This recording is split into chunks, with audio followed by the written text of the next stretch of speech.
in this video, we're gonna focus on the body, front clip, rear clip, doors, bird cage, that kind of thing. So we're gonna start with the doors. So we will start up top and work our way down. So I've removed all the chrome trim that was around the windshield.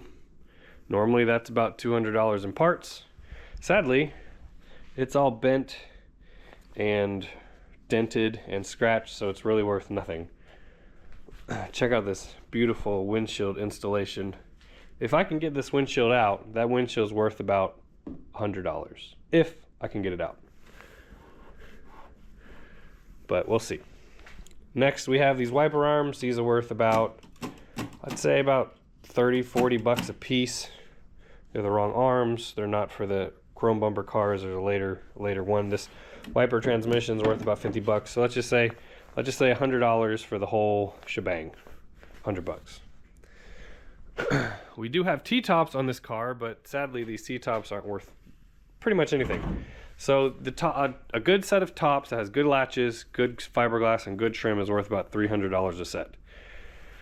Sadly, this top has no trim. It has chips in the fiberglass, chips in the corners. So this top is basically worth nothing. You might be able to add, 10 bucks for the latches, but in reality, the latches almost never sell. There's really nothing on this top that's worth anything. It's probably going to go straight in the dumpster. Now, this top does have good trim on it. So I've had people buy sets of tops just for the trim. For some reason, the painters like to take the trim off when they paint a car and lose it. So basically 3 pieces, 1, 2, 3. That trim, honestly, it's worth about 50 bucks. The rest of this top though is worth absolutely nothing because it's been underground. No, because it's missing these pieces. They've been ripped out or ripped off at some point in the car's life. The handles are gone, so that basically just leaves the trim that's worth anything. So draw out some rivets, take the trim off, and then throw the rest of the top away. So a normal Corvette door, let's just pretend that this door was perfect fiberglass and was not rusty on the bottom end. An empty door like that is worth about $150. This is neither of those things, so it's not worth anything. But a lot of times the doors will have things inside that are worth money. This handle, if it was not floppy like this, is worth about 20 bucks. These door opening mechanisms are worth between, depending on which ones they are, between $30 and $50. This one, I can't tell if it's good or not. This one is good. It still has the little ridges that hold the door handle on. The driver's side one is broken, like they all are. It's a very common thing to have broken, but this one's good. So that's about, let's say, $40. This is worth about $20. Normally, this car would have window regulators in it and a window motor, but those are both gone. So the window motor is worth $25. This regulator is worth about $60 if they're a manual crank window, which I believe is what this car came with originally. If they're a manual window car, those regulators by themselves are $150 a piece. So the regulators are worth a bunch, but this car didn't have it. And funny enough, in the pictures, the windows are up. How did they do that? I don't know, but we have a latch, so that latch is worth about 50 bucks or so. And then the window, once I get it out, we'll see if that can be worth about $100, depending on if it's scratched or not. And then each one of these window tracks is worth 10 bucks. So there's 2 window tracks in there. So a door can potentially have almost $400 worth of value in it, where this one has pretty much none. Main reason being, the door is just basically rotten. As you saw in the video before.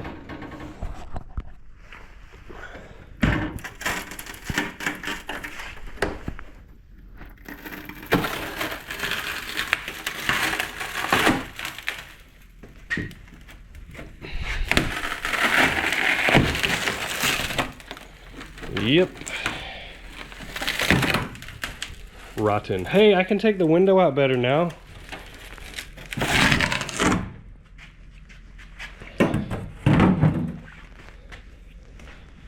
If you ever wanted to know what Wow, how did they get sand up here?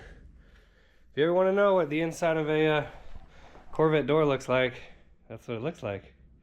You're welcome. All right, here on the driver's side door, same kind of deal. We have, I hope, a good window. We don't have a good door opening mechanism. That's worth about 10 bucks. Same with that. Hopefully a good latch. And then we have this plate, which is interesting that the other side didn't have it, even though both of the regulators are gone. We have this mirror, but the mirror is worthless because it's broken and it's pitted. So nothing worth there. Then on the outside, that door handle is worn out. Nobody's gonna buy a door handle like that because they're trying to replace a door handle like that. And then again, this door is completely worthless because why would anybody want to put that on their car? Especially seeing all the rust and rot in the bottom. So this door is much better than the other one, but again, it's still just parts at this point. So you guys saw the doors were awesome. So now we're gonna start with this front clip. So I will tell you this, the front clip was one of the main reasons that I bought this car. And the reason being is that a really nice 68 to 72 front clip that's original glass, that's unhit, that's, you know, in really good shape is very difficult to find, very difficult. Half of these cars have all been hit in the front. So having one that's been unhit is really hard to find. And when you do find them, they're upwards of $2,000. You can get even $2,500 for a really, really nice one. This one, from 5 feet away, looks really, really nice, but when you get really close to it, it's really, really not. So if you watch the other video, I mentioned that this front clip is actually a 75 to 79 front clip that is created to look like an early chrome bumper car front clip. So I'm gonna cut it up, and as I cut it up, I will show you how it was made, and I will show you what could have been worth something and what is worth what I have.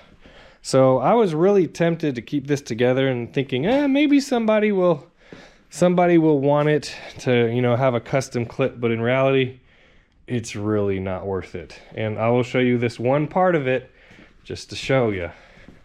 So we come around this side. I was looking at this with the door off. I noticed something funny. Do you see it? You see it? Tell me if you see it. You know what that is? So what that is the cardboard bridge that they made to connect these two pieces.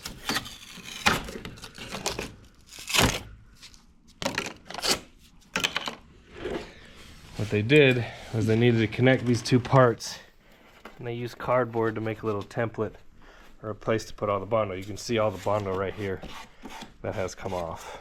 But that's just the tip of the iceberg. Just wait till we get it apart.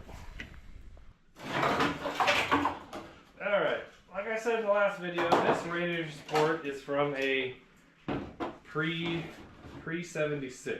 And the reason I know that is because they tried to put a 78 radiator into it and they couldn't fit it because it has these two arms that stick out of the radiator. So instead of, doing the right thing, they just cut holes into it, hacked it up to make it fit, and then zip tied it all together. So what could have been a $200 part, if it wasn't like this, is now $0. The front of this front clip is now literally held on by nothing. So we're gonna cut it in half. Reminder to you guys watching at home, this is not a 1972 front clip. This is a 1975 created to look like a 1972, and that's why it's getting cut up, because it's not worthy of anything.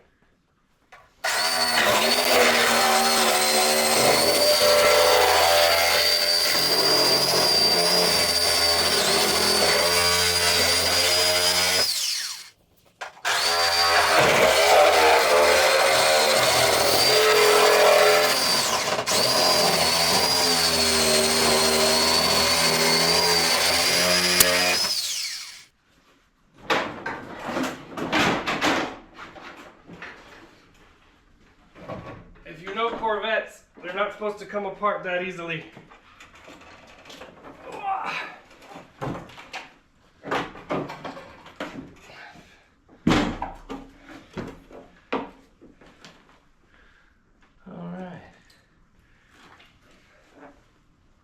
So we'll start at the top. So this is actually a 70 to 72 Corvette bottom valence. It looks like it was in good shape at one point, except for all, again, the metal tapping screws holding it in.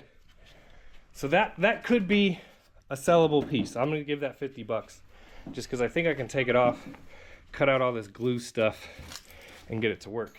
Sadly, these grills are worth basically nothing. Maybe I can get, you know, $5 a piece for each one of these lenses, but these grills, I knew they were junk to begin with, but you can get upwards of like $400 a piece for each one of these, because new, they're 600 plus. So you can get a decent amount of money. So let's take all this stuff off, and then we will move on to the actual front nose and the headlights. Upon further inspection, we have more cardboard creation. That's all cardboard right behind the grills, all of that. But I want to see if I can't get this off in one piece. Oh, that was easy. I don't know what this is. That's a random cut piece of fiberglass that's bonded in place.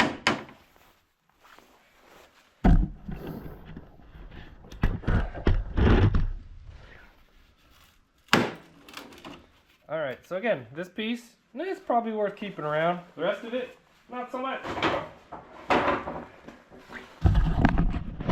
Alright, so here we get to the fun part.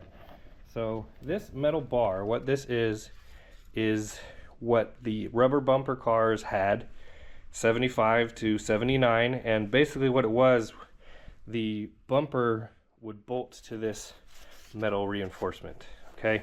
So that right there is a dead giveaway what the front clip really is. We also have a arm on the headlight, which is created. Another one right here, more metal tapping screws. Now what this does is it makes a $300 assembly turn into maybe $100. This lid looks like it's still good. Same with this lid, it looks like it's still good. So we'll go ahead and remove those. It's easy to do out of the car. It was easier than I thought because all of the holes were rusted out, so they just kind of came right out. But I want to show you this. So here's the cardboard side. This would have been the driver's side of the car. It's completely made of cardboard. Rivets, maybe in foam. Is that what this stuff is?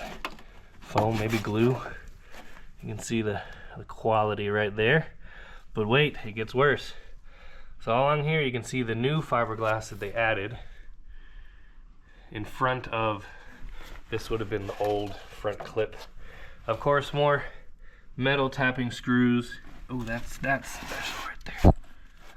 But it gets worse. Over here is the worst I've seen so far. Look at that. Just take it in, guys.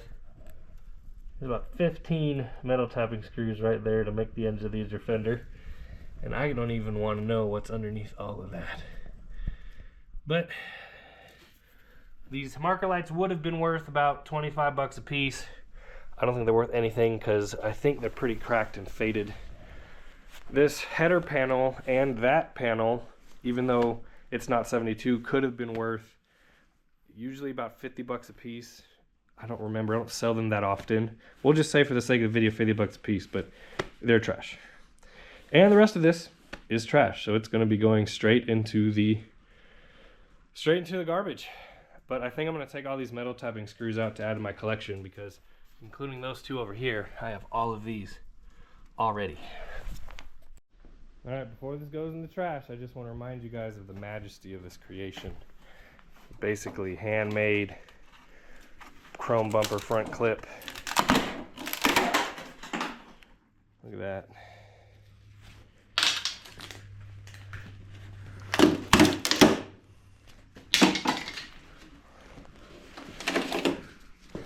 That's my favorite, is the cardboard and the, look how thick that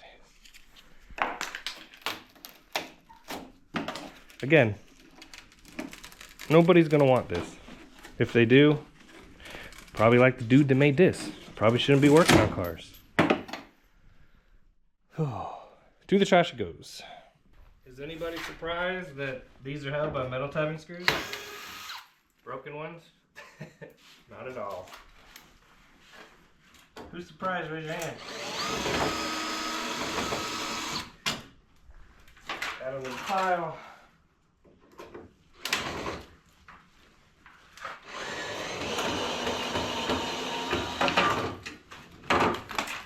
So these rocker panels were obviously trapped. If you have a nice straight one with no bends and no creases or anything like that, you can get probably $100 a side for them. These ones are worth pretty much nothing because they're super wavy.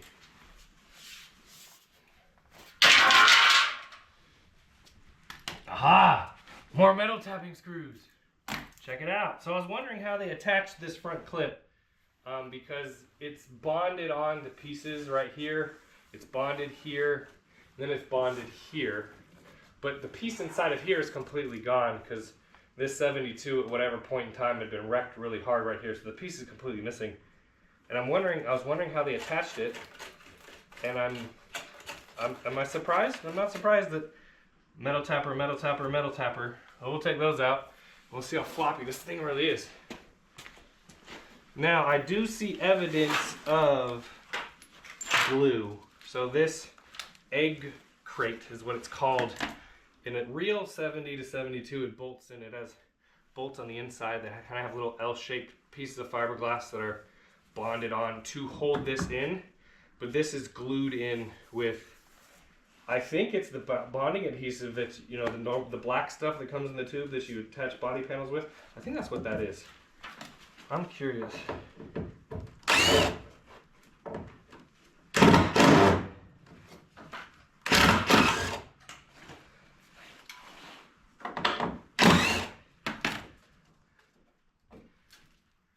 Yeah, they bonded that on pretty good. So we're gonna have to, there's metal tapping screws coming out of this fiberglass piece. So we're probably gonna have to cut it. We'll see what we do with the top.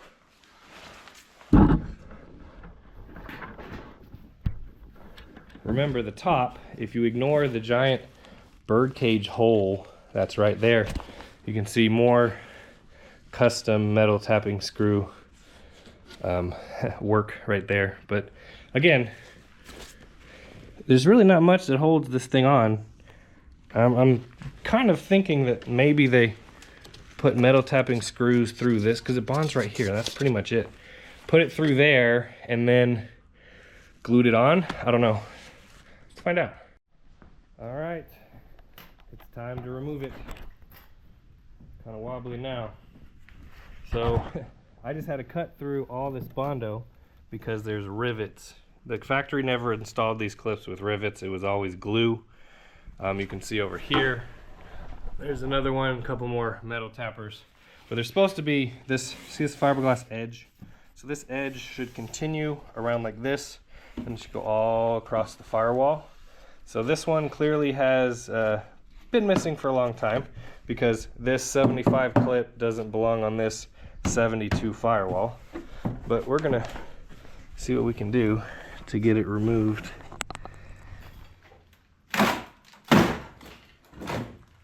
All right, maybe I can get this piece out now that I've kind of busted it out of the frame. Oh yeah. Wow, that's worse than I thought. So, as you saw in the last video, this tank is incorrect for 1972 because obviously it, oh.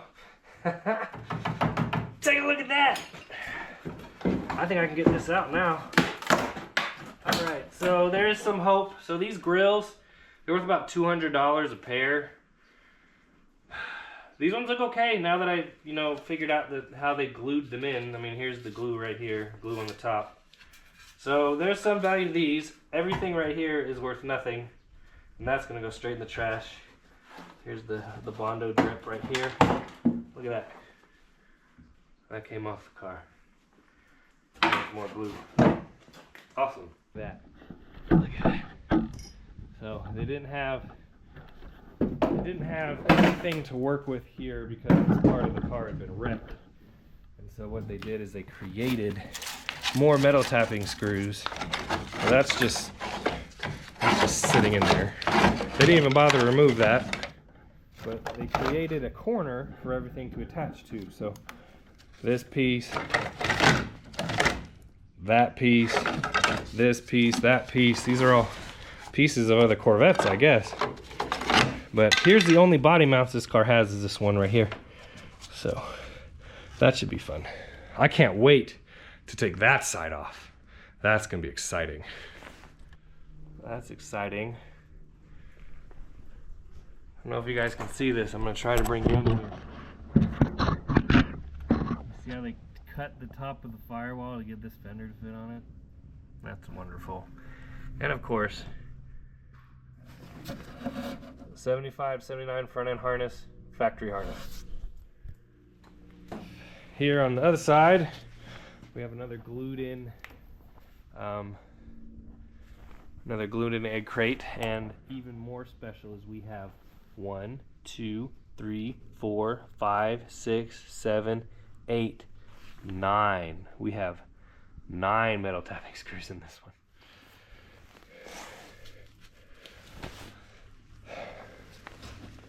This one's glued on a little bit more substantially. I don't know if I'm gonna be able to rip this one off completely, but you can see the metal tapping screws coming in. But because we don't care about saving any of this, that's what we're gonna do.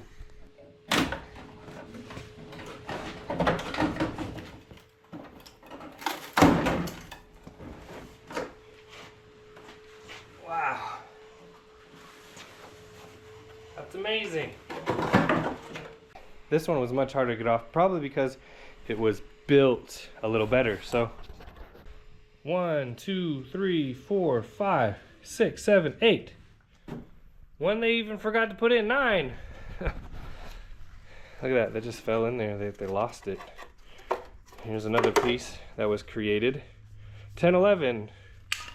There's 11 metal tappers in here. So this is the piece that was missing on the other side. It's very similar to this. Obviously they created that out of these pieces in order to give something to it to bond to. What's funny is, oh, there's 2 more I never got out of the rusty birdcage. Look at that. So the funny part about this is that in order to create this car, you have to see this hole and decide to put fiberglass on top of it. Yep. Great. Here on the other side, we have, I had to cut this one because they created it a little bit better. So you can see this piece right here with all the screw holes in it, and then the glue, and then this piece is, you know what this piece is? I think this piece is part of a rear window deck for a rubber bumper car. That's what that is. This is part of it. How I'm gonna get these out, I have no idea. But anyway, all of this is trash. Here's another clue to the year of the car. This little stud, I believe, was up to 75. Part of me says that stud was 73, but that makes no sense. But that could also mean this whole thing is even more of a hodgepodge than I imagined it to be. But look at that, all created. All right, moving on to the rear clip of this car. Remember, this rear clip is not 1972 Corvette. This rear clip is created, fabricated, whatever you want to call it. But it's, anyway, I'm gonna cut it off and maybe make a wall hanger out of it, because guess what? I've had 5 people ask about these bumpers. Nobody wants them because they're too rough. These bubble lights are worth nothing. These letters, most people want to buy new. This is bondoed into with metal tappers. Look, there's more metal tappers. This is bondoed into the rear valence. It's all together, and there's no wiring. It's the wrong frame, so there's no brackets. So in reality, I should be able to just cut this and it'll fall right off.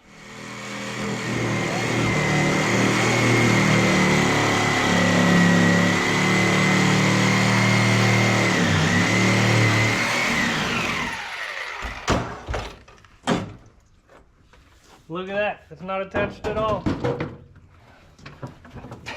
All right, go ahead and put it in the grass. All right, the more we dig, the deeper we discover. So let's take a look at the actual rear of this car. So it looks like You know what? I can't tell. It looks like it was a 72 rear deck, but these fenders are definitely not. So I don't even know where to begin. So we have a 72 rear deck going across the top. You can see the holes filled in to it had a luggage rack at one point. But this taillight panel, I guess, was 72 as well, but it's also mostly created. Same with this part right here over the license plate. I might be able to get this rear valence off. We'll see. The bumpers are, of course, just bolted to the actual car. And then the fenders, the 70, I guess they have to be 70 to 72 fenders, are hand created out of random pieces. So we have 1, 2, 3, 4, 5, 6 different pieces on this side. And over here on this side, it's even worse. I don't know if you guys can see that with the sun like it is, but anyway, this looks like original glass, this gray part, but like that's from a different car, that's from a different car. It's just, it makes the front end look good.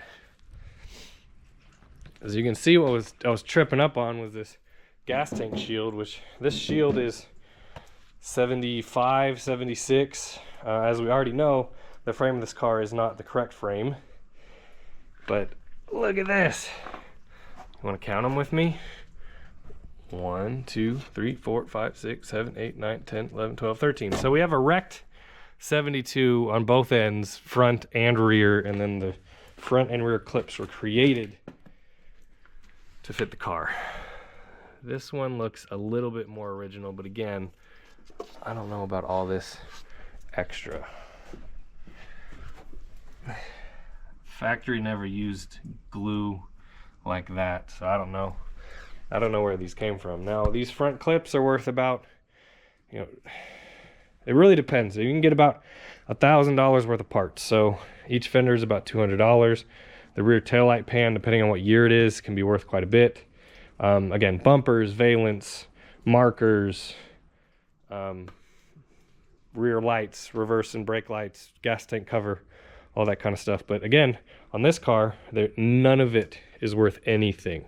So that rear, I might end up hanging on my wall just because I've always wanted to have one, but they're always worth so much money that I can't. Now that one's worthless, so maybe that's the one to do it with. As you see, the taillight harness was never actually plugged into anything. It was just kind of tucked up underneath. Now this is a 72 harness, you can tell by these plugs. They're unique to the chrome bumper cars. But again, not worth anything. This gas tank is an emissions gas tank. It has the small neck in it. And of course, being in Florida, well, that's a coffee creamer thing. Being in Florida, what this tank is going to be worth nothing. It's rusted out, guaranteed. Cap is worth $50 between the emblem and the cap. This rear window is worth probably $50, but here's the problem. They glued it in with super hard epoxy glue. I mean, it's not like silicone where you can kind of has give. I mean, I don't know what kind of glue that is, but I just don't think I can get that window out without breaking it. Like, I just don't think it's a possibility.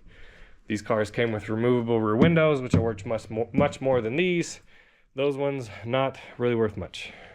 These grills, $20 a piece, but really that really kind of sums it up for the body. I mean, we can talk about bird cages. I mean, bird cages are worth, you know, a certain amount of money. I don't know if I already included that in this video or not, but in reality, that's it for the body. There's nothing else on this body that's worth pretty much anything. Oh, there is something. This plenum underneath here for the Usher ventilation drain plenum, that's actually worth something. So there is that. But that is trash. I cut the rear deck out. So the rear plenum for the Usher ventilation is worth probably about $200. We already talked about this this shelf for the removable rear window. I was able to get the replacement rear window out of this car. It was glued in with some really hardcore glue. And the only reason I was able to do it is because they had glued it right on top of this rubber seal that goes around for the removable rear window. They didn't actually take this out in order to glue in the other window. So that saved me, got me a window. Window's worth 50 bucks. But I want to show you guys this. So this car, as you saw in the other video, is not actually attached to the frame at all. None of the body mounts are in the entirety of it. So, you know, I can take it and I can pick it up and I can move it. It never was connected. Which I guess is a good thing, because that means that it'll be a lot easier to take apart, but it's all just gonna come in pieces. That's what's gonna happen. All right, the back cab is off. I did find out that that piece of carpet that went right here is actually red at one point. The only thing 1972 in the back of here were the carpet pieces on both wheel wells and then that one seat belt. We got the tray out. Oh, there's the part to the T-top. Anyway, I wanted to show you guys this. We were looking at all the body mounts and they're all gone except for these front two. But these ones are literally hand tight. Let me put you down. So I can take my fingers and loosen this up. So the body of this car was really only held on by the radiator support and two body mount bolts. But this one didn't even count because this one was held on by this. Which, look, that wasn't even attached to the firewall. It was just hanging on there. Exciting. Anyway, we'll get the other one out and then we'll lift the body up. Hey, this is new. This is a new one. They put a new body mount in here. I don't know why they bothered to do that. Look at that, brand new. But here's the problem. There's no body mount for it to mount on. That's completely gone in there. So it really didn't do anything anyway. Here on the other side, it's not any better. We have a bigger bolt this time. And they put that, I don't even know what that is. They put that in there instead of this, which, again, these actually weren't holding up. The car really wasn't attached, like, at all. 0%. No.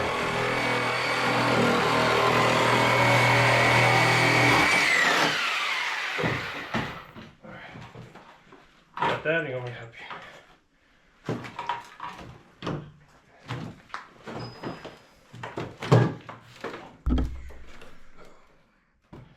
Well, it's a good windshield. Can't say much about the frame. I gotta stick it up there with the rest of them.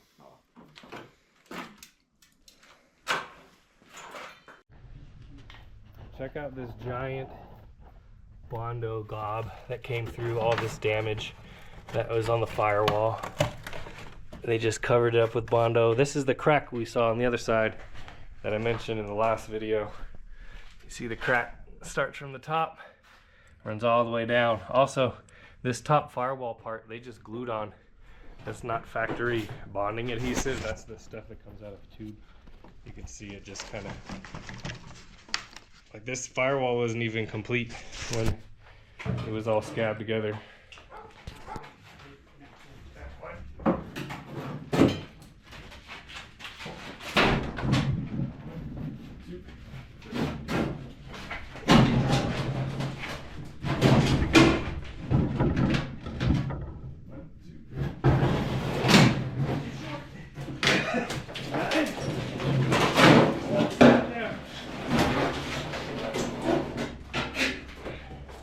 Storage box, jack box, trash.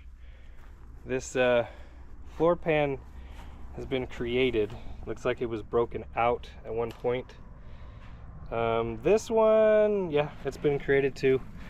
So there are all kinds of metal tappers that I didn't see originally. 1, 2, 3, 4, 5, 6, 7, 8, 9, 10, 11, 12, 13, 14. There's a big 15. Big hole right here. They created the floor out of Bondo. The transmission tunnel, I don't think they did that. I think that's kind of this is how everything else was. Let's see, the driver's side pan looks a little better. I still think this was created though. Like these sharp edges and all this glue that's stuck in here, like that right there. But this is my favorite right here. They didn't even bother to take the cardboard off after they created the paint.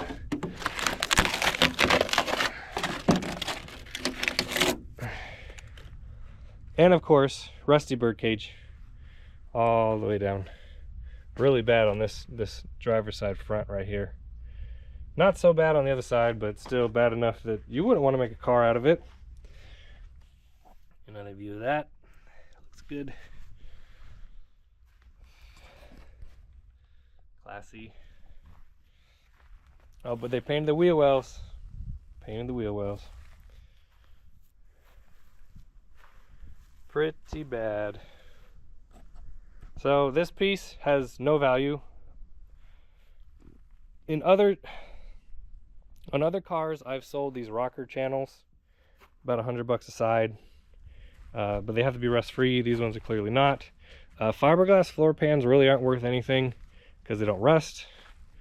I've sold a couple of these seat rail brackets before, but I don't really count that as anything of value. This battery box though, like the one good part is this battery box. You can get $100 for a good chrome bumper year battery box, because they most always look like this. So there it is. There's the wonderful floor. Oh, I missed these metal tapping screws. There's some more. This chassis, if it was rust free, straight, and a 1972 chassis, bare without any suspension, is worth about $2,000. One of the reasons I bought it is I assumed that the car had the correct chassis, but it doesn't. So this is a 75 to 79 chassis. And even if this was straight and rust free, since it's a manual transmission chassis, that's worth about $1,000, but it's not. So this chassis is super rusty, super crappy. So we'll go over the parts, see what we got. So this vacuum tank is 75 to 79, excuse me, 73 to 79. They tech screwed this license plate on there. That's a good touch. Anyway, this isn't really worth much because I have like 20 of them. They're not worth that much unless you really need one. Moving on to the front suspension. So calipers are worth $25, $25 and a core. Front suspension actually can be pretty valuable. So you're looking at about $100 per side on a spindle and hub, $50 a piece on upper control arm, and then about $150 give or take on each lower control arm.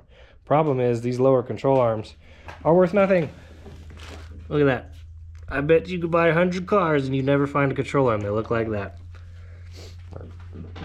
Also, the frame is toast, as you saw, but I got lots of good pictures of the frame rails from here to here.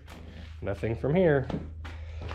This side, I think the lower control arm and the spindles are savable on this side. We also have the steering gear side to side, all the power steering stuff, all that stuff does have value. Lone Star Caliper likes to buy all that stuff. We are missing part of it though. There's no power steering ram that would go from here to here. Other than that, here on the back, half shafts are $25 a piece. Differential is about $500 depending on what ratio it is, depending on if the internals are good. You won't know until you get it out. Trailing arms can be about $150. It really depends on condition. As rusty as the rest of this frame is, I wouldn't be surprised if we get it apart and they're gone. And then the rest is all just scrap metal from end to end. All right, so here's the end result. 90% of that car ended up either in this scrap trailer, as you can see, here's the frame all cut up, or in this trash trailer where obviously non-metal would go. So yeah, where most of it probably came from in order to create it. But we're gonna end the video on a happy note. We have Bear, who is our newest dog, and he, if he would stay still, will be in the videos from now on. Bear, what'd you go do? What'd you go do?